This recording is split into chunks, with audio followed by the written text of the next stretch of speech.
여러분 지난 한 주간 평안하셨습니까? 네, 오늘도 하나님께서 우리를 은혜의 자리로 불러주심을 감사드립니다. 이제 또 함께 자리에 일어나셔서 우리 1월 둘째 주일에 예수님께서 세례 받으신 날을 기념하는 수세 주일 예배를 하도록 드리겠습니다.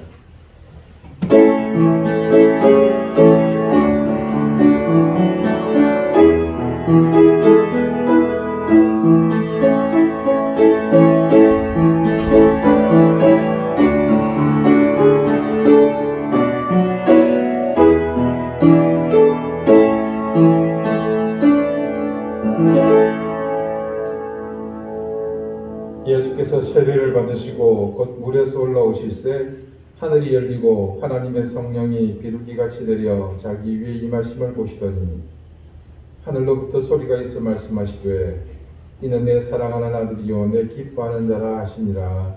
아멘. 인생이 되시려고 우리 가운데 우리와 같은 모습으로 오셨던 주님, 그 옛날 믿음의 조상들이 걷는 그 요단강가에 세례 요한의 발 아래 머리 숙이신 예수님, 구주 예수 그리스도시여, 무흠하신 주님이 세례를 받으심은 씻을 길 없는 우리의 죄를 구속하시기 위한 온전한 겸손이심을 믿습니다. 그렇게 주께서는 우리를 향해 낮아지시고 스스로 겸손과 비움으로 하나님의 뜻을 이루어 가심을 믿기에 오늘 우리는 이 예배를 통해 그 자비와 인자의 주님을 바라보며 의지합니다. 그리고 그 진리로 미련한 저희가 영존하시나 스스로 자신을 제한하시며 오늘 예배의 제물로 다시 죽어주시는 그 주님을 바라보며 찬양하옵나이다. 예수 그리스도 이름으로 기원하옵나이다. 아멘. 찬송가 1장 함께 찬송하겠습니다.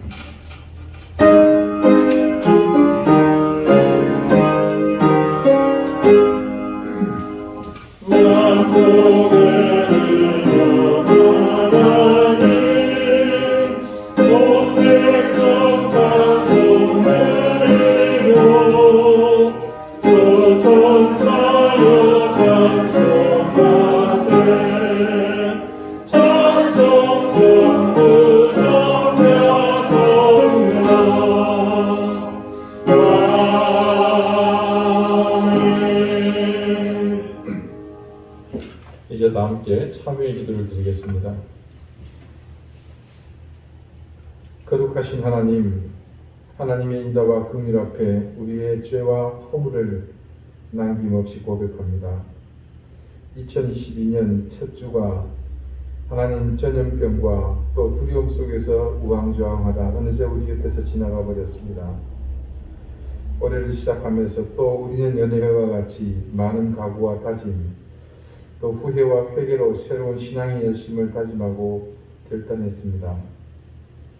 그런데 역시 익숙한 삶의 습관처럼 우리가 의미를 부여하고자 했던 그 시간들이 또다시 아무런 의미 없이 흘러가 버렸습니다. 우리는 죄로부터 자유하고 사탄의 권세가 넘볼 수 없는 하나님의 자녀이지만 우리 스스로 어두운 습관과 나태함으로 눈길을 돌리며 또다시 무의미하고 선하지 못한 삶으로 걸음을 향하고 있습니다. 불의를 바라보며 빨려들 듯 강렬한 눈빛, 습관을 벗어버리지 못하고 자연스럽게 그 길로 발걸음을 옮기는 우리의 걸음들, 죄의 수많은 유혹을 기꺼이 받아들이며 그곳을 향해 미련을 떨쳐버리지 못하는 우리를 주님 불쌍히 여겨주십시오.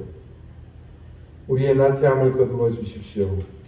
불의를 바라보는 눈길을 거두게 해주십시오. 진실 앞에 주저하지 않게 해주십시오. 의를 향해 달려가게 해주십시오. 주님, 이 한 해가 부끄럽지 않도록 우리의 손을 굳게 잡아주십시오. 이제는 하나님과 나만이 아는 죄를 생각하며 계속해서 침묵 가운데 참회의 기도를 드립니다.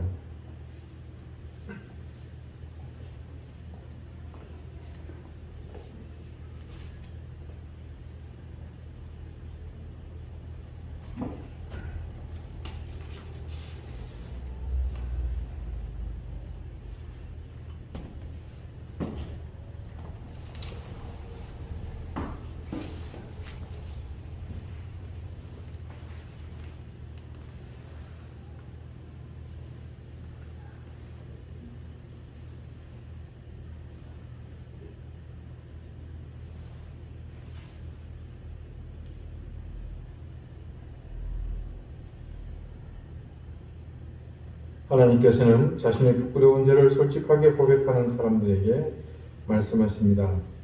내가 그들의 악행을 사하고 다시는 그 죄를 기억하지 아니하리라. 여호와의 말씀이니라. 아멘. 이제는 사도신경으로 우리의 신앙을 고백하오니 나는 전능하신 아버지 하나님 천지의 창조주를 믿습니다. 나는 그의 유일하신 아들 우리 주 예수 그리스도를 믿습니다. 그는 성령으로 잉태되어 동정녀 마리아에게서 나시고 본디오 빌라도에게 고난을 받아 십자가에 못 박혀 죽으시고 장사된 지 사흘 만에 죽은 자 가운데서 다시 살아나셨으며 하늘에 오르시어 전능하신 아버지 하나님 우편에 앉아 계시다가 거기로부터 살아있는 자와 죽은 자를 심판하러 오십니다. 나는 성령을 믿으며 거룩한 공교회와 성도의 교제와 죄를 용서받는 것과 몸의 부활과 영생을 믿습니다. 아멘. 자리에 앉으시기 바랍니다. 이제 다 함께 성취를 교독하겠습니다. 성취는 교독문 36번 시편 90편입니다.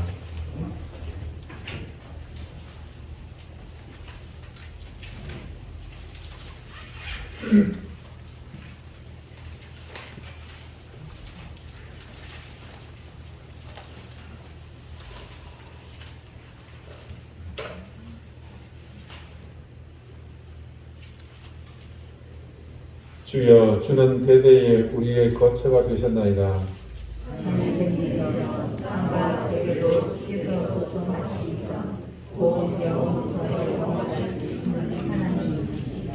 주께서 사람을 티끌로 돌아가게 하시고 말씀하시기를 너희 인생들은 돌아가라 하셨사오니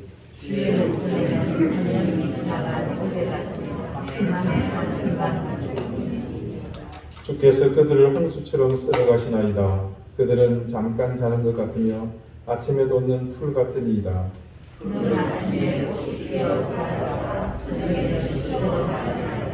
우리는 주의 노에 소멸되며 주의 분내심에 놀라나이다. 주께서 우리의 죄악을 주의 앞에 넣으시며 우리의 은밀한 죄를 주의 얼굴 가운데 두셨사오니 우리의 모든 날이 주의 분노 중에 지나가며 우리의 평생이 순식간에 다하였나이다. 우리의 연수가 70이요 강건하면 80이라도 그 연수의 자랑은 수고와 슬픔이며 신속히 가니 우리가 타락하나이다. 누가 주의 노여움의 능력을 알며 누가 주의 진노의 두려움을 알리이까. 우리에게 은하의 주장을 가르치사 지혜로 마음을 얻게 하소서. 아멘. 기도드리겠습니다. 하나님, 2022년 연애듯 한 주가 지나버렸습니다. 전염병의 위협은 여전한데 세상은 더욱 어지러워 우리의 마음과 생각까지 얼어붙게 만듭니다. 지난해 우리는 스스로 수치를 느낄 만큼 우리 부끄러운 신앙의 민낯을 드러냈고 싸워야 할 대상이 누군지도 모른 채 교회는 늘 싸움의 연속이었습니다. 그 가운데에 이 땅의 교회들은 신앙의 참된 가치를 잃어갔습니다. 새로운 해에는 우리 신앙의 근간을 세심하게 살피고 무너지고 금이 가버린 우리 믿음의 기초를 더욱 든든히 하고자 하오니 하나님의 전능하신 손길로 우리를 더욱 굳건히 붙잡아 주십시오. 위기가 닥쳐올 때 죽정이나 날아가고 알곡불만 남게 된다는 사실을 기억하며 우리가 남겨진 알곡으로서 우리의 사명을 잘 감당하도록 인도해 주시기를 간절히 구합니다. 시시각각 변하는 세태 속에서 세상은 우리에게 다양한 요구를 하지만 그러나 우리가 견지해야 할 것은 오로지 하나님의 말씀뿐임을 알고 그 말씀에 더욱 귀를 기울이며 기록된 말씀을 더욱 가까이 하는 그런 해가 되게 해 주십시오. 하나님, 올해는 반드시 전염병이 극복되는 해가 되기를 간절히 구합니다. 이 병마와 싸우는 모든 사람들을 하나님의 은혜로 붙드시고 그들에게 비상한 지혜를 주시며 반드시 완치되고 극복되는 그런 하나님 예방책이 마련되는 이 해가 되게 해 주십시오. 지구촌은 지금 모두가 하나로 얽혀 있습니다. 누구 하나가 잘못되면 함께 무너져 버리는 그런 세상이 되었사오니 이제는 서로의 이익을 앞세우며 남을 빼앗고 짓밟는 일보다 서로가 서로를 사랑하고 섬기는 그런 곳이 될 수 있도록 하나님께서 은혜를 더해 주시고 그래서 분열과 전쟁과 다툼과 비방이 그치는 온 세계가 평화로움을 잃지 않은 그런 해가 되게 해 주십시오. 하나님, 올해는 대통령 선거가 있습니다. 이미 찢어질 대로 찢어지고 갈라질 대로 갈라져 버린 민심은 회복될 기미가 보이지 않습니다. 후보들은 계속 그 일을 앞다투어 서로 하나님 미친 듯이 달려가고 있습니다. 이번 선거가 그런 현실을 더욱 굳히는 시간들이 되지 않게 하시고 이 선거의 결과가 지금의 상태를 극복하고 회복할 수 있는 결과로 하나님 이끌어 주시기를 간절히 소원합니다. 우리 교회 사랑하는 성도들을 하나님께서 굳건히 지켜주시되 말씀 안에서 은혜 안에서 거하는 그런 하나님 한 해가 되게 해주시고 흔들림 없이 어려울 때일수록 내가 먼저 희생하고 양보하며 하나님을 향해 함께 손잡고 나가는 그런 해가 될 수 있도록 인도해 주시기를 기도합니다. 올해 지적된 병마로 인해 생업의 현장이 근본부터 흔들리고 있습니다. 하나님 지켜주십시오. 무엇보다도 자녀들을 붙들어 주십시오. 우리 모두가 병마를 이길 수 있도록 해주시고 작지만 우리의 모든 힘을 하나로 모아 보다 나은 미래를 준비할 수 있도록 우리와 함께 해주시기를 구합니다. 하나님, 이곳 제주 땅을 불쌍히 여기시고 이곳에 하나님께서 교회를 열어주신 그 사명을 잘 감당하며 그렇게 이 한 해도 지난해처럼 정말 올바른 믿음과 정직한 신앙을 우리가 견지하며 하나님 부르신 그 부름 앞에 귀한 복음의 도구로 쓰이는 한 해 되게 해주시기를 기도합니다. 이 교회를 위해 수고하며 애쓰는 손길들을 기억하시고 하나님 그들의 수고가 결코 헛되이 쓰러지지 않도록 은혜 위에 은혜를 더해 주시기를 간절히 구합니다. 우리 가운데 병으로 고통받고 있는 지체들 하나님께서 기억해 주시고 하나님 그 영혼들을 주의 강력한 능력으로 굳건히 붙잡아 주시기를 간절히 구합니다. 우리 양재홍 집사님 하나님께서 더 은혜를 베풀어 주시고 하나님 그 귀한 아들의 심령을 더욱더 강건케 하여 주시옵소서. 우리 최부정 집사님 이제는 완전히 회복되어 정말 하나님 앞에 기쁜 마음으로 찬양하며 감사하게 해주시고 그 앞에 열린 모든 일들 하나님께서 평탄케 하시며 주의 은혜로 이끌어 주시기를 기도합니다. 연로한 어르신들을 기억해 주시고 어린아이들을 주님께서 굳건히 붙잡아 주십시오. 다양한 모습 여러 가지 형편 가운데서 하나님 향해 울부짖는 그 기도의 제목에 응답해 주시고 하나님 이 한 해는 회복과 하나님 성장의 해로 우리가 하나님 앞에 우뚝 설 수 있도록 인도해 주십시오. 이 시간 우리의 마음을 살펴주시고 겸손한 마음과 가난한 심령으로 주님을 바라보니 주님 우리를 불쌍히 여겨 주십시오. 감사드리오며 예수 그리스도 이름으로 기도하옵나이다. 아멘.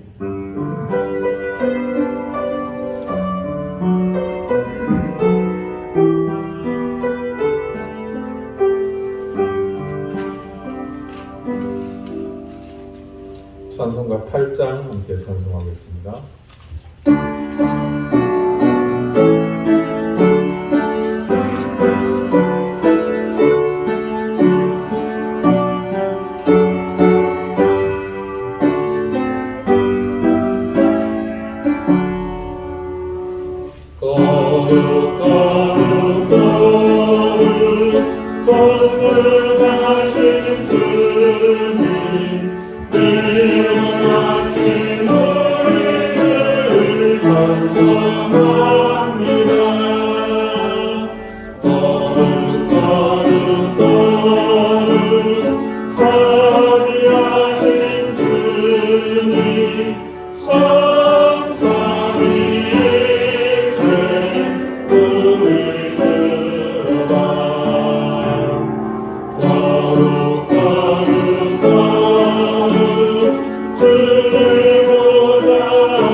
오늘 하나님께서 우리에게 주시는 말씀은 구약성경 호세아 2장 23절 말씀입니다. 구약 1258쪽입니다.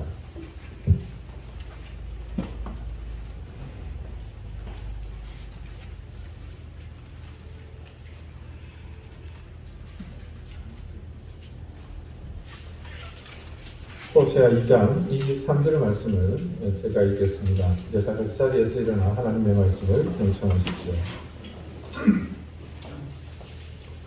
내가 나를 위하여 그를 이 땅에 심고 긍휼히 여김을 받지 못하였던 자를 긍휼히 여기며 내 백성 아니었던 자에게 향하여 이르기를 너는 내 백성이라 하리니 그들은 이르기를 주는 내 하나님이시라 하리라 하시니라. 아멘. 자리에 앉으시기 바랍니다. 하나님께서 이 말씀으로 우리에게 은혜 주시기를 원합니다.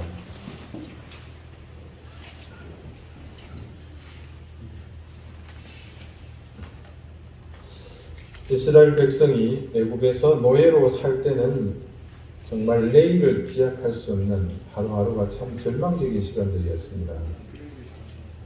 이스라엘 민족은 그의 조상 요셉이 그 땅에서 총리를 지내면서 그 민족을 몰살의 위기에서 구해냈습니다.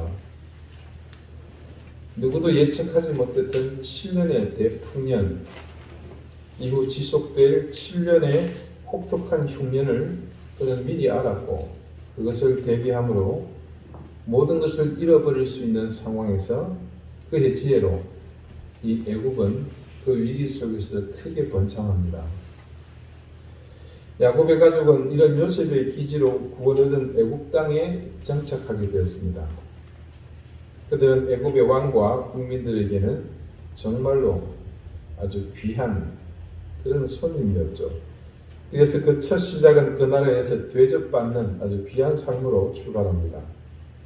하지만 그들에게 뜻밖의 상황이 일어납니다. 이제 우리는 잘 모르지만 그 이집트의 역사 속에서 그때 이 요셉의 가족들을 환대해줬던 그 바로의 세력이 무너지고 전혀 다른 왕조가 들어선 겁니다. 우리로 치자면 고려가 무너지고 조선이 있은 것처럼. 자, 이후 전혀 다른 왕조가 들어서면서 이전 왕조가 요셉에 의해 구원받은 그 사실은 그렇게 묻혀버립니다. 요셉의 치적이 사라지고 나니까 남은 이스라엘 백성들은 그저 그 땅에 머물러 있는 이방인일 뿐입니다. 새로운 왕조는 이방에서 굴러들어온 이 야곱의 후손들을 노예의 신분으로 전락시켰고 그들은 이후로 애굽의 중요한 국가 재원이 됩니다. 거창하게 들리겠지만 모든 국책 사업에 노동력 제공을 하는 그런 노예의 신세가 되는 거죠. 어떻게 보면 이스라엘의 진짜 역사는 거기서부터 시작됩니다. 하나님은 이 역사의 시작을 모세를 선택하면서부터 실행하십니다. 모세를 통해 이스라엘 민족은 그곳에서 가나안을 향해 대탈출을 감행합니다. 약속의 땅, 그들의 조상이 거하던 그곳을 향해 대장정을 시작하게 된 셈입니다. 이런 대장정의 근본에는 하나님의 철저한 의지가 바탕이 되었습니다. 그 하나님의 의지는 바로 그들의 조상 아브라함에게 하셨던 약속에 근거한 것입니다. 그 첫 약속은 이것입니다. 창세기 12장 1절에서 3절에 기록된 말씀이죠. 여호와께서 아브라함에게 이르시되 너는 너의 고향과 친척과 아비의 집을 떠나 내가 네게 보여줄 땅으로 가라. 내가 너로 큰 민족을 이루고 네게 복을 주어 네 이름을 창대하게 하리니 너는 복이 될지라. 너를 축복하는 자에게는 내가 복을 내리고 너를 저주하는 자에게는 내가 저주하리니 땅의 모든 족속이 너로 말미암아 복을 얻을 것이라 하신지라. 여호와 하나님은 아무런 이유 없이 갈대아 우르에서 다른 친족들과 달리 딱히 정착할 땅 없이 떠돌던 그 아버지 데라 그 위에서부터 그렸습니다. 그 아브라함을 부르셨습니다. 그를 일방적으로 부르신 하나님께서 정착할 땅 한 조각 없던 그에게 어마어마한 약속을 하십니다. 요즘 아이들 말로 어마무시한 약속을 합니다.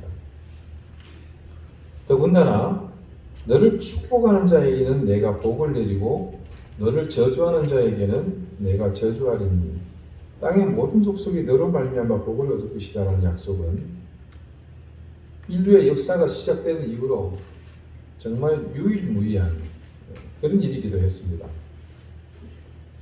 중요한 것은요, 여호와 하나님의 실체를 알기도 어려웠던 그 시대에 아브라함이 그것을 알았고, 그리고 그것을 알았기 때문에, 즉 전능하신 여호와 하나님을 알았기 때문에 아브라함은 그 사실을 철저히 신뢰하고, 목숨도 장담 못할 생명부지의 땅으로 떠났습니다. 여러분도 잘 아시지만 아브라함에게 하나님이 약속하신 이 말씀은 그의 당대에 이루어지지 않았습니다. 아브라함이 얼마나 어렵게 이삭을 얻었습니까? 그 자식 하나도 제대로 자리 잡지 못했는데 과연 이후 그 가문이 어떤 일을 겪게 될지 일반인은 이 상황에서 미래에 대한 어떤 희망도 품지 못할 겁니다. 하지만 아브라함은 자신이 숨긴 이후에 이루어질 그 일에 대한 의심을 조금도 하지 않았습니다. 심지어 약속의 마지막 끈인 이삭을 없애라고 명령하신 하나님의 그 일을 적극적으로 하지 않았습니까? 하나님의 명령에 따라 갈대아 우르에서 떠나 가나안에 자리 잡은 야곱에게 하나님은 한 가지 더 다음과 같은 약속을 추가하십니다. 창세기 15장 13절과 14절입니다. 여호와께서 아브라함에게 이르시되 너는 반드시 알라. 네 자손이 이방에서 객이 되어 그들을 섬기겠고 그들은 400년 동안 네 자손을 괴롭히리니 그들이 섬기는 나라를 내가 징벌할지며 그 후에 네 자손이 큰 재물을 이끌고 나오리라. 자, 지금 그들이 살고 있는 이 사실이 이미 그때 하나님께서 아브라함에게 알려주신 겁니다. 자, 그렇다면요, 이스라엘 민족은 하루하루 애굽에서 힘든 노역을 감당하면서 살고 있죠. 그렇지만 그들에게 이런 하나님의 약속이 있었다는 사실을 알았다면 그들의 삶이 이전과는 다르지 않았겠습니까? 그런데 나는 단 한 사람도 기억하지 않았습니다. 아예 모르고 살았습니다.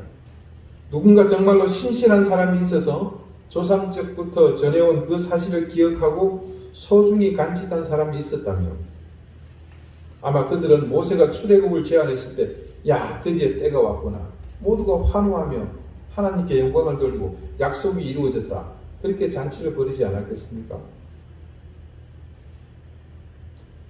모세가 그들에게 가나안으로 갈 것을 제안했을 때 선뜻 동의하지 않았다는 것은 하나님이 반복해서 자신들의 조상 아브라함에게 약속하신 그 사실을 그들은 전혀 모르고 있었다라고 봐도 무관합니다. 그러니 하나님의 그 첫 번 약속은 그들에게 있으나 마나한 약속이 되고 말았습니다. 하지만 하나님은 다릅니다. 당신께서 직접 먼저 약속하셨고 그래서 하나님께서는 하나님다움을 따라 그 약속을 이제 실행하십니다. 광야길로 나선 이스라엘 백성들의 반복된 행동을 보면 그들의 입을 통해 나오는 불평들은 한결같이 광야로 그들이 탈출할 목적이 무엇인지 그에 대한 이해가 전무했다는 것을 알 수 있습니다.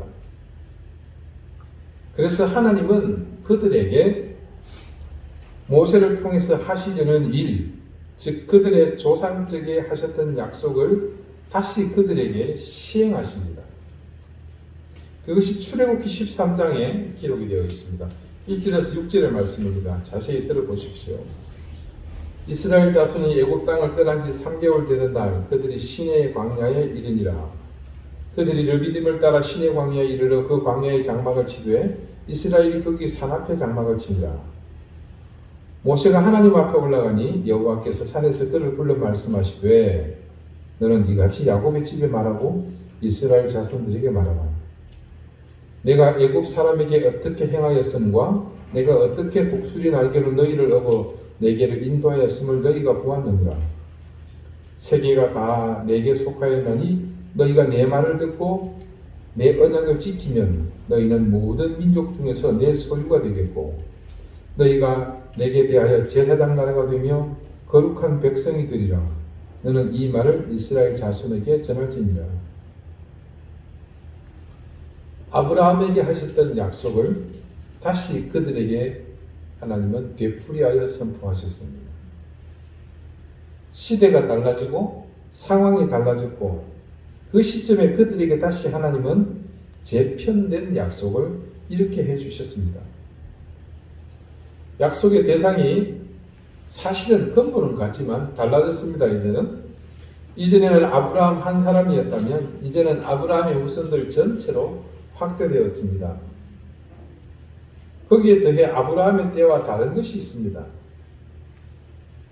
이것들이 말씀 속에서 여러분이 짐작을 하셨겠지만 이것은 이 약속을 주도하시는 하나님께서 어떤 분이신지 신의 광야에 진치고 있는 모든 이스라엘 백성에게 하나님이 자신의 능력을 먼저 생생하게 경험하게 하셨다는 사실입니다. 그들이 내가 여호와인 줄 알리라. 여러분 출애굽기 속에 반복되는 하나님의 말씀입니다. 10가지의 재앙을 내려서 애굽 전체를 혼란의 소용돌이로 몰고 가셨습니다. 홍해에 다다랐을 때 생전 바다라고는 알지도 못하는 그들에게 그 무시무시한 물결을 잠잠케 하시고 그 바다를 둘로 가르셨습니다. 바위를 쳐서 물이 솟아나게 하셨고 메추라기와 만나를 보내주셨습니다. 구름 기둥과 불 기둥을 그들 앞에 보내셔서 눈만 뜨면 그들이 하나님의 전능하심이 일어나고 있는 현장을 생생하게 체험 삶의 현장이 되게 하셨습니다. 뭡니까? 내가 이런 존재다. 만약에 여러분이 그곳에 있었다고 한번 생각해 보십시오. 그 엄청난 일을 직접 행하시는 하나님의 현현하심을 보면서 그런 분이 하시는 약속을 들을 때 어떤 기분일 것 같습니까? 아싸라비아. 예, 그렇죠. 딴 거 뭐 있습니까? 우리는 가끔 이런 말을 할 때가 있죠. 네가 하는 말을 콩으로 매주로 쓴다고 해도 나는 못 믿겠다. 신뢰를 완전히 잃어버렸을 때 듣는 말이죠. 그리고 누군가에게 배신을 당하거나 또 끝앞에서 약속이 깨졌을 때 그렇게 하는 말입니다. 하지만 반대의 경우도 생각해 봅시다. 절대 내가 신뢰하는 대상이 있습니다. 어떤 상황이 되더라도 내게 해를 끼칠 사람이 아닙니다. 그때는 뭐라고 그럽니까? 나는 네가 팥으로 매주를 쓴다고 해도 믿겠다. 그렇게 말하지 않습니까? 천지 만물의 질서를 넘어서 초자연적인 이적을 행하시는 하나님을 직접 경험했는데 누가 과연 그 하나님이 하시는 말씀을 의심하며 그분의 약속을 믿지 않을 수 있겠습니까? 하나님을 경험한 사람이라면 적어도 이곳에 계신 여러분은 무슨 일이 있어도 하나님 말씀하신 그 약속을 절대 신뢰할 것입니다. 그런데 놀랍게도 그들은 한 세대가 가시지도 않았는데 하나님을 의심하기 시작합니다. 홍대가 왜였죠? 홍해를 건넜던 1세대는 모두가 하나님의 약속을 의심하고 불평하고 심지어는 저주하는 바람에 그들의 소원대로 그 광야에서 모두 묻혔습니다. 그래서 하나님은 새롭게 태어난 세대를 가나안으로 들어가게 하셨죠. 그들 역시 하나님의 전능하심을 그 조상적과는 조금 비교할 때 좀 약하지만 다 목도하지 않았습니까? 우기로 흙탕물이 범람하는 요단강이 끊어지는 것을 체험했습니다. 견고한 철옹성 여리고가 그들의 고함 소리에 무너지는 것을 생생하게 목격했습니다. 그러나 그것도 잠시 그들은 그곳에 정착하자마자 하나님에게서 멀어지고 말았습니다. 정착한 이후 그들의 태도는 급변합니다. 이전에는 단지 하나님의 말씀에 대한 불순종과 의심이 주를 이루었다지만 가나안 정착 이후 그들은 아예 하나님의 존재 자체를 거부하는 시도를 합니다. 본격적인 우상 숭배의 시대가 열리게 된 것이죠. 그들에게 있는 하나님의 자리를 대신하는 대체물이 생겨난 겁니다. 이스라엘의 이후 역사는 어처구니 없게도 그 대체물과 하나님과의 자리 싸움처럼 보이도록 이스라엘은 하나님에게 정말 말로 다 할 수 없는 모욕을 안겨줍니다. 그들의 범죄가 조금 고상한 표현으로 영적으로 더욱 성숙해졌습니다. 그렇게 영적으로 더욱 성숙해진 범죄 때문에 하나님은 그들에게 근본적인 징벌을 가하시죠. 오늘 호시아 말씀에는 그 무너진 약속에 대한 신뢰에 실망하신 하나님의 마음이 그대로 드러납니다. 그런 그들을 향해 하나님이 하셨던 말씀 중 하나가 바로 로암미입니다. 너희들은 이제 내 백성이 아니다. 이 말씀이 의미하는 바를 하나님의 약속과 더불어 찾아보면 엄청난 결과로 나타납니다. 여러분, 그것은요, 그들의 조상 아브라함 때부터 이어져 오던 하나님의 언약이 사라진다는 것과 같은 뜻입니다. 하나님께서 그들을 자신의 백성이라고 말씀하신 이유는 다른 것이 있지 않습니다. 하나님에게 암미, 내 백성이라는 말은 자신의 약속을 이행하신 바로 그 대상입니다. 하나님께서 약속하시기 때문에 그들이 내 백성이었지 아무런 인과관계가 없었다면 왜 그들을 향해서 내 백성이 된다는 말씀을 하셨겠습니까? 하나님은 그들을 내 백성이라고 생각하시기 때문에 그래서 그 숱한 과오와 범죄 현장을 묵과하시고 지금까지 그들을 보호해 오셨던 겁니다. 그런데 그렇게 하나님께서 그들을 보호하시고 인도해 오셨지만 정작 그들은 자신을 인도하고 보호하신 그 하나님 앞으로 나오지 않았습니다. 오늘 말씀의 후반부를 보십시다. 하나님께서 그들을 향해서 내 백성 아니었던 자에게 향하여 이르기를 너는 내 백성이라 하리니라고 말씀하신 그 다음입니다. 그들은 이르기를 주는 내 하나님이시리라 하리라 하시니라. 너무나 당연한 말씀을 여기다가 기록을 해놨는데요. 자신들이 스스로 하나님을 향해서 내 하나님이십니다라고 그렇게 말했다고 말씀이 증거합니다. 말할 것이다고요. 자, 이렇게 하게 된 데는 근거가 있습니다. 여러분 호시아서 펴져 있죠. 2장 16절 한번 보십시오.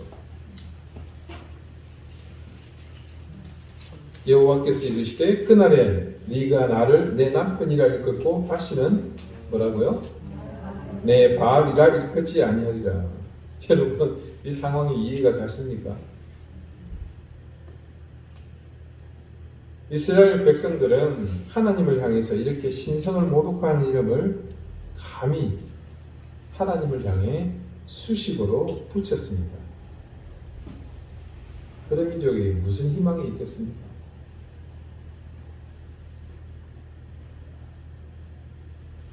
이 절망적인 상황 속에서 회복될 그 메시지 가운데 하나가 뭐다? 내 바알이라고 하나님이 일컫던 그것이 이제는 거쳐지고 그들이 정말로 이제는 내 하나님이시라고 고백할 그 상황으로 인도하시겠다는 거죠. 자, 그래서 하나님은 이 시점에서 정말로 어처구니 없는 일을 준비하십니다.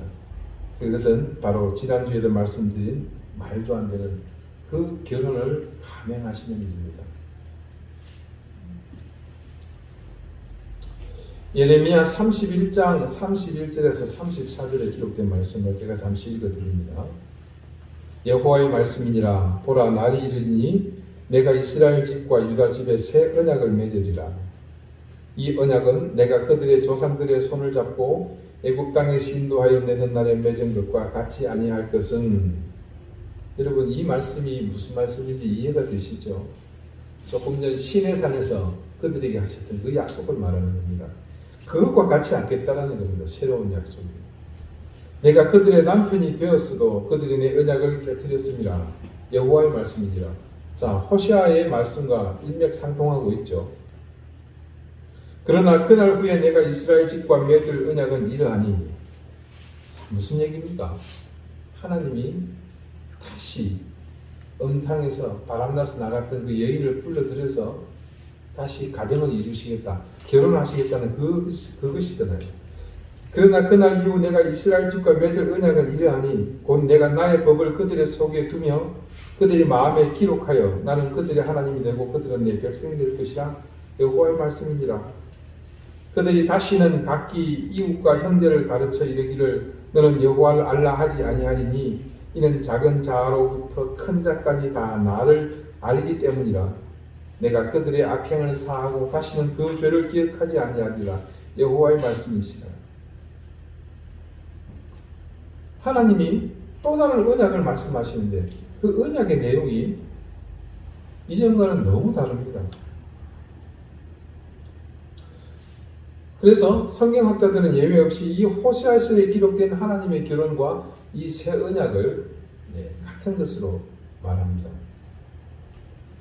이 언약은 율법으로는 할 수 없었던 우리 영혼과 우리의 인격과 심성을 고치는 하나님의 구원의 약속이었던 거죠. 그것은 곧 구체적으로 예수 그리스도 안에서 성취되는 그 십자가와 예수 그리스도의 피 흘리심으로 말미암은 온전한 구원, 회복, 부활 생명을 의미합니다. 예레미야가 증거하고 있는 이 새로운 언약이 바로 그 실체입니다. 하나님이 이때 이스라엘을 통해 선포하시는 이 새 언약은 이전의 언약과는 완전히 다른 차원의 약속입니다. 이제 언약은 하나님께서 시내 산에서 이스라엘 백성에게 주셨던 뭡니까? 율법이었잖아요. 지켜야 할 규례였습니다.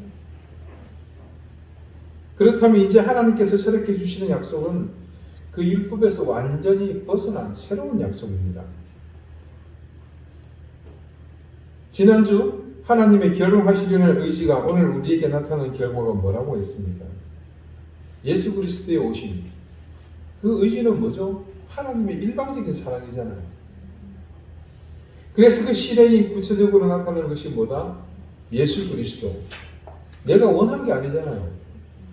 나는 감당할 수도 없는데 하나님께서 일방적으로 우리의 과거와 현재의 모든 죄를 미래에 지을 죄까지 모두 그분에게 전가시키고 그분을 유월절 희생양으로 삼지 않으셨습니까? 결국 이 언약이 지향하는 바는 바로 이스라엘과 더불어 이 땅에서 펼쳐질 새로운 언약의 세계, 복음으로 부름받게 될 만백성을 향한 그런 하나님의 약속이었던 것이죠. 하나님의 언약이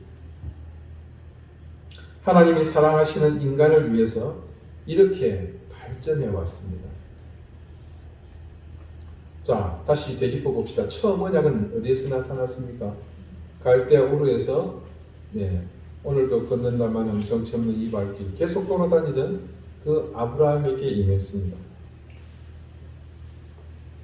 하나님은 그 두 번째 언약이 이제는 다시 잊혀지지 않을 그런 상황과 때 뭡니까?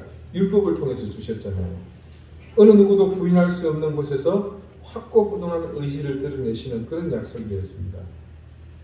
그리고 세 번째, 첫 번째 또 그리고 두 번째도 모두 인간에 의해서 그 약속이 무너졌을 때 하나님은 전혀 새로운 차원으로 다른 방법으로 그들과 언약을 하셨습니다. 이 땅의 모든 백성을 하나님의 구원받는 자녀로 삼는 복음을 주시는 것, 바로 그것이었습니다.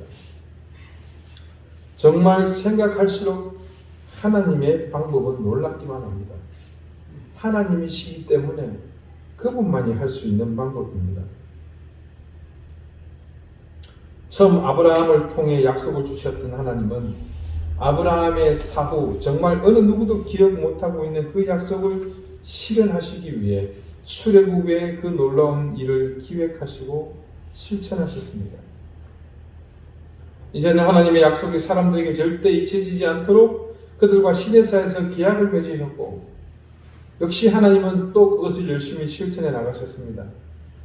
그러나 에덴에서 쫓겨난 아담의 후손들은 한계에 있는 존재였습니다. 유한한 존재이며 흠이 있었고 결코 완전하지 못한 자들이었습니다. 눈에 보이는 것이 우선이고 귀로 들리는 것에 생각을 빼앗기는 존재였습니다. 무엇이든 손에 쥔 것을 보고서 판단하는 그런 존재. 결국 영원하신 하나님의 뜻을 모두 헤아리지 못하는 한계를 통해서 결국 그들은 하나님과 맺은 약속을 깨뜨렸고 잊어버렸습니다. 그래서 하나님은 새로운 약속을 그들에게 다시 하신 겁니다.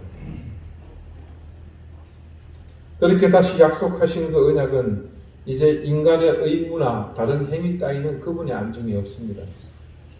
그냥 서 있기만 할 뿐 당신께서 직접 그 모든 대가를 미리 지불하시고 이제는 영원히 우리의 모든 허물과 결핍을 제거하심으로 가만히 서 있는 우리를 향해 더 강력한 의지로 일방적으로 자신의 의지를 펼치셨습니다.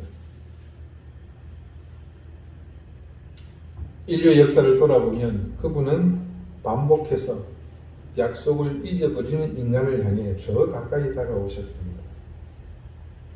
점점 더 가까이, 그리고 지금 이 순간 우리에게까지 그분은 내려와 계십니다. 무엇을 위해서일까요? 우리는 그 답을 알고 있습니다.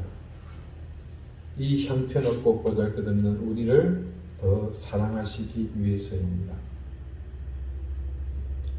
여러분, 세월이 반복되면서 여러분의 믿음은 어떻게 바뀌셨습니까? 그분이 년부년 여러분을 향해 거침없이 다가오실 때 여러분은 무엇을 보며 믿음을 소유하고 계셨습니까? 하나님이 여러분의 눈길을 애타게 기다릴 때 여러분은 무엇을 보고 계셨습니까? 그분이 우리를 애타게 부르실 때 여러분의 귀는 무엇을 향해 기울어져 있었습니까? 우리는 하나님이 얼마나 간절한 마음으로 우리를 사랑하시는지 그분의 그 의지를 매주 깨닫고 있습니다. 그리고 오늘 또다시 우리가 깨닫는 것은 그분이 얼마나 간절한 마음으로 우리를 향해 다가오시는지를 또한 알게 되었습니다. 여러분, 조금만 더 겸비함으로 나에게 다가오시는 하나님께 집중합시다. 간절한 마음에 조금만 더 진실된 신앙과 바른 믿음으로 내게 다가오시는 그분을 만날 수 있기 바랍니다.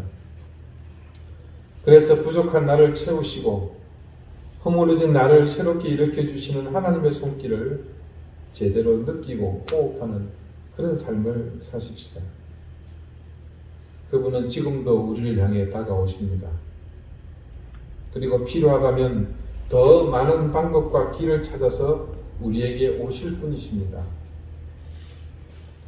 우리는 이제껏 그런 하나님을 향해 나가기보다는 오히려 점점 그분을 떠나고 던지는 길로만 나갔습니다. 이제는 예전에 우리가 선택해서 나가던 길을 멈추고 우리에게 다가오신 하나님을 만날 때입니다. 새로운 해 2022년은 여러분에게 다가오시는 그 하나님을 마음껏 만나시고 그분이 여러분에게 베푸시는 은혜를 마음껏 누리시는 그런 해가 되기를 바랍니다. 기도드리시겠습니다. 우리가 상상도 하지 못하는 방법으로 우리에게 다가오시는 하나님, 이스라엘의 역사 가운데 하나님을 배신하며 떠났던 그들을 향해 언약을 새롭게 갱신하시면서까지 더 가까이 다가오신 하나님을 오늘 우리는 깨닫게 되었습니다. 그들처럼 우리에게 오늘도 다가오시려 온갖 가지 방법을 통해 우리 삶의 자리로 오신 하나님을 이제는 더 이상 거부하지 않게 해주십시오. 만나게 해주십시오. 이제껏 하나님을 배신하며 등을 돌리며 살았던 우리의 모든 걸음을 멈추게 해주십시오. 그래서 우리의 유한함을 깨뜨리시고 우리의 결핍을 채우시는 하나님을 만나게 해주십시오. 2022년은 이전에 우리 삶에서 벗어나는 한 해가 되게 하시고 우리를 향해 다가오시는 하나님을 만나고 하나님께서 베푸시는 그 은혜를 마음껏 누리는 그런 해 되게 해 주십시오. 예수님의 이름으로 기도드리옵나이다. 아멘.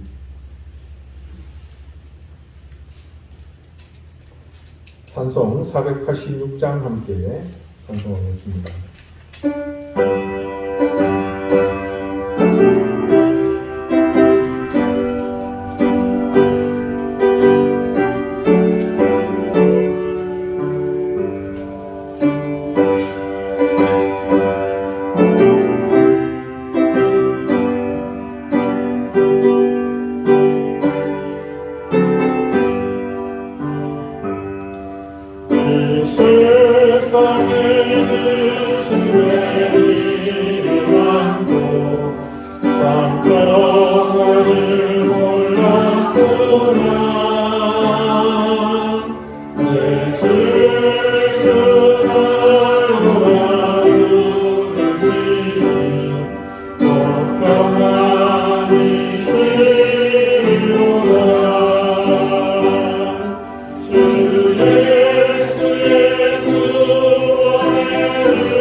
자비로우신 하나님, 우리에게 베푸신 은혜와 사랑을 감사드립니다. 우리의 의지와 관계없이 늘 우리 가까이 다가오시며 늘 새로운 모습으로 오시는 그 하나님을 이제는 만나고 누리고 함께 동행하는 삶이 되게 해주십시오. 하나님께서 우리에게 주신 귀한 은혜를 생각하며 주님께서 주신 것 중 일부를 구별하여 주님 앞에 드립니다. 그 마음과 정성을 기억하시고 하나님 그들에게 말로 닿을 수 있는 은혜와 평강을 더해 주시기를 기도합니다. 그 육신에서 질병이 떠나가게 하시고 그 심령 속에서 악한 영들의 유혹이 사라지게 하시며 그 생각과 삶의 현장들이 늘 하나님 도우시는 은혜로운 손길로 풍성한 곳이 되게 해 주십시오. 감사드리오며 예수 그리스도 이름으로 봉헌 기도드립니다. 아멘. 교회 소식 알려드리겠습니다. 특별한 건 없고요. 계속해서 여러분 이 전염병 때문에 어려운 현실이 빨리 지나가도록 위해서 기도하시기 바랍니다. 오늘 간만에 우리 김정태 원장님 오셨어요. 너무 반갑습니다. 그리고 우리 제일 뒤에 앉아있는 우리 두 젊은이는 지난주 또 왔었죠? 네네. 예배 마치고 저를 잠깐 한번 보고 가실 수 있을까요? 네, 잠깐 만나가셨으면 좋겠습니다. 네, 다 같이 자리에서 일어나셔서 우리 앞뒤 좌우에 계신 분들하고 다정하게 인사를 나누시겠습니다. 네, 새 인사 못 하신 분들도 새 인사를 하시고 54장 함께 찬송하겠습니다.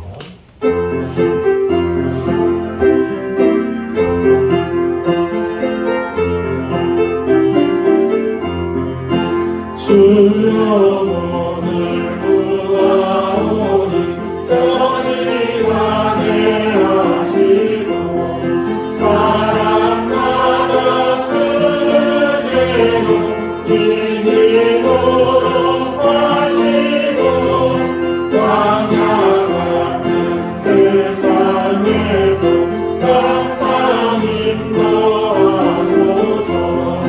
주의 복된 말씀 듣고 또한 감사합니다. 구원받은 주의 성도 넓게 뵙게 하시며 하나님이 우리 함께 항상 되시옵소서.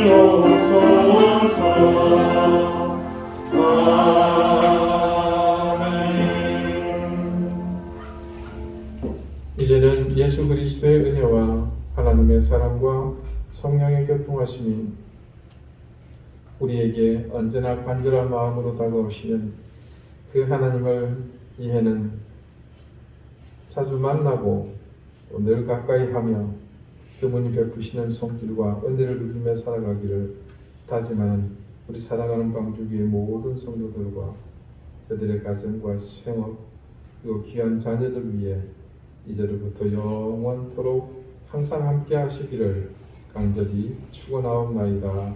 아멘.